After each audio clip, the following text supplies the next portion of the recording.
शुभ सकाळ सर्वांना। तर आजच्या एका नवीन व्हिडिओमध्ये मी विद्या माझ्या यूट्यूब चॅनलवर तुमच्या सर्वांचं अगदी मनापासून स्वागत करते। तर इकडे सकाळी सकाळी सगळं आवरून घेतलेलं होतं। त्यानंतर आहे ना, आज होता श्रावणातील पहिला सोमवार आणि आज नागपंचमीचा सण पण होता। तर इकडे ताईंची देवपूजा पण झालेली होती आणि नागनरसोबाची छान फोटो पण लावलेला होता।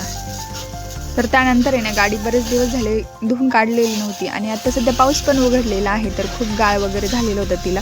तर मग ते पण छान धुवून घेतलं होतं सकाळी इकडे। आणि आज होतं श्रावणातील पहिला सोमवार, त्यामुळे मंदिरात जायचं होतं। तर आज नागपंचमी पण होती, तर वारुळाला पण जायचं होतं दुपारून, पण म्हटलं सकाळी मंदिरात जाऊया। तर त्यासाठी आम्ही इकडे निघालो होतो आणि खूप गर्दी होती मंदिरात जाण्यासाठी। तर हे मंदिर आहे आमच्या गावातीलच आहे, महादेवाचं मंदिर, आणि नदीच्या काठी वसलेलं आहे।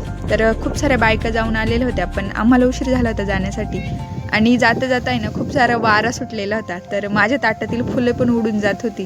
तर मग आम्ही इकडे मंदिरात जायला निघालो होतो आणि सकाळी ना थोडासा रिमझिम पाऊस पडत होता। तर श्रावण महिना म्हटलं की पावसाच्या सरी येतातच। तर छान असं वातावरण पण झालेलं होतं, अजिबात ऊन वगैरे नव्हतं। तर मग आम्ही आलो होतो मंदिरामध्ये। तर विहान आणि धनुची जाताना रस्त्यामध्ये मस्ती चालूच होती। तर ताईंनाही ना फुलं शोधायची होती। तर महादेवाला प्रिय अशी पांढरी धोत्र्याची फुलं बघत होत्या, पण ती काही सापडली नाही। तर मग म्हटलं जाऊ द्या, तसंच जास्वंदीची फुलं तर घेतलेलीच होती। तर मग आम्ही इकडे मंदिरामध्ये आलो होतो। जाता जाता धनश्रीला ही फुलं दिसली, तर म्हणत होती आई ही फुलं घे। म्हटलं महादेवांना ही फुलं नाही वाहत। तर मग इकडे आलो मंदिरामध्ये आणि आपल्या प्रवरामाईच्या नदीच्या काठीच हे मंदिर वसलेलं आहे। फक्त एक शेत सोडायचं आणि मंदिर आहे, आणि उंचावरती आहे, थोडंसं वरती चढून जावं लागतं, थोडासा चढ आहे मंदिरामध्ये जाण्यासाठी। तर मग आम्ही इकडे मंदिरामध्ये आलो होतो आणि रस्ता वगैरे फक्त पाऊलवाट आहे मंदिरात जाण्यासाठी। तर खूप छान मंदिर आहे। तर इथे आल्यानंतर आहे ना, मंदिराचं बांधकाम पण झालेलं आहे। तर इथे बसण्यासाठी ना जी जागा केलेली आहे, तिथं जर बसलं तर आपल्या प्रवरा नदीचं सगळं असं शांत व्ह्यू बघायला भेटतो आणि मन प्रसन्न होतं इथं आल्यानंतर। नदीच्या काठी बसलेलं डोंगर रांगा आहेत, एवढं छान दिसतं ना इथं आल्यानंतर।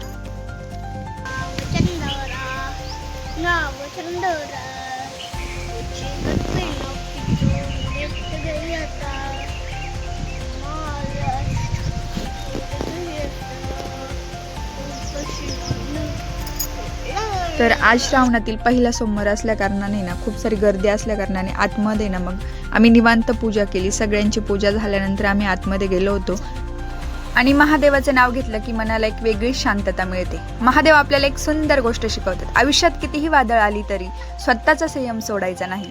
समुद्र मंथनातून विष निघालं तेव्हा महादेवांनी तो स्वतःच्या कंठात धारण केलं। म्हणूनच कदाचित त्यांना नीलकंठ रूपातून आपल्याला शिकायला मिळतं की आयुष्यात आलेली प्रत्येक कटू गोष्ट लगेच दुसऱ्यांच्यावर ओतायची नसते। काही गोष्टी शांतपणे सहन करू नये, त्यातून चांगलं निर्माण करायचं असतं।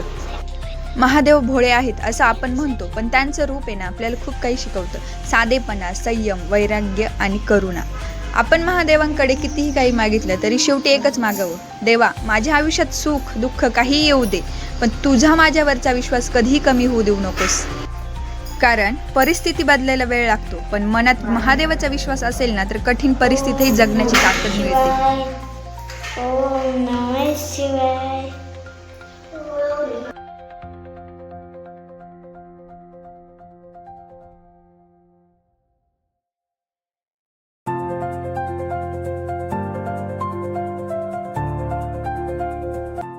तर आज नागपंचमी पण होती, तर संध्याकाळी पुन्हा मंदिरात यायचं होतं। तर मग म्हटलं आपण घरी जाऊया लवकर आणि स्वयंपाक बनवायचा होता। तर घरी जायला निघालो होतं, पण विहानचं असं चालू होती की आपण नदी बघायला जाऊ चल।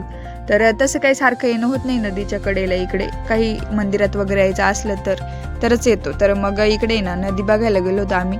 तर मग पुन्हा घरी आलो। तर आज नागपंचमी होती आणि झोका बांधतात। तर त्यांना कोणी सांगितलं माहीत नाही, पण त्यांचं असं चालू होतं की कुठेतरी बघितलं असेल त्यांनी झोका। तर ते म्हणत होते की आम्हाला झोका बांधून द्या। तर त्यांच्या बाबांनी ना त्यांना झोका बांधून दिला होता।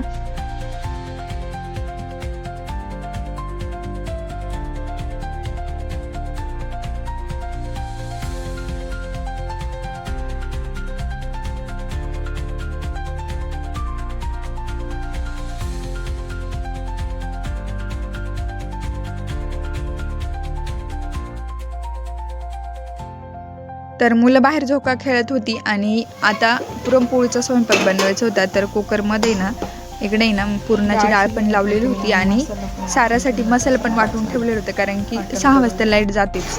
तर मग इकडे ना पुरण झाल्यानंतर पुरणाला कड जायचं काम चालू होतं. तर आपल्याकडे म्हणतात आपण पुरणाला छान कड देतो, तर काही लोक म्हणतात की पुरणाला चटका द्यावा लागतो.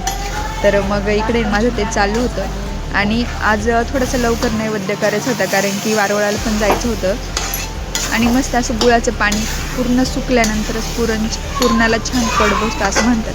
तर मग इकडे ना पूर्ण गुळाचं पाणी सुकू दिलं होतं आणि दुसऱ्या बाजूने ना मी सार पण टाकून घेतलेलं होतं. तर इकडे साराला छान उकळी आल्यानंतर ना तो शेगडीवर मंद आचेवर ठेवलेला होता उकळण्यासाठी. आणि त्यानंतर आहे ना नैवेद्य वगैरे बनवून घेतले आणि पुन्हा वारुळाला जायचं होतं आम्हाला. तर खूप उशीर झाला होता, जवळपास 6:30-7 वाजत आले होते. थोडंसं अंधार पडायला पण सुरुवात झालेली होती आणि नैवेद्य खूप सारे लोक पण नैवेद्य घेऊन येत होते. तर मग खूप उशीर झाल्यानंतर तिथे नदीच्या कडेला भीती वगैरे वाटत ते, म्हणून आम्ही लवकर गेलो होतो. पण जो टाईम व्हायचा तो झालाच आहे. स्वयंपाक काही लवकर आवरत नाही पुरणपोळीचा जर असेल तर मग इकडे आल्यानंतर आहे ना छान वारुळाची पूजा वगैरे केली.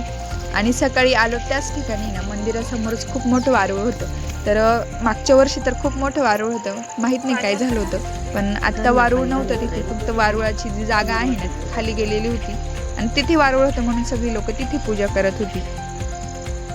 तर या दिवशी ना भावासाठी उपवास करतात बहिणी, सगळ्या बहिणी असतात ना त्या भावासाठी किंवा नागराजासाठी उपवास करतात असं म्हणतात. म्हणून तर वारुळाची पूजा वगैरे केली आणि मंदिरात नैवेद्य वगैरे ठेवले, बाकीच्या देवांना पण नैवेद्य ठेवून घेतले. त्यानंतर आम्ही घरी गेलो, पुरणपोळ्या पण बनवायच्या बाकी होत्या, तर मग बाकीचं आवरलं. तर असं होता आजचा व्हिडिओ. जर तुम्हाला आवडला असेल तर मला कमेंट करून नक्की सांगा आणि पुन्हा भेटूया उद्याच्या एका नवीन व्हिडिओमध्ये.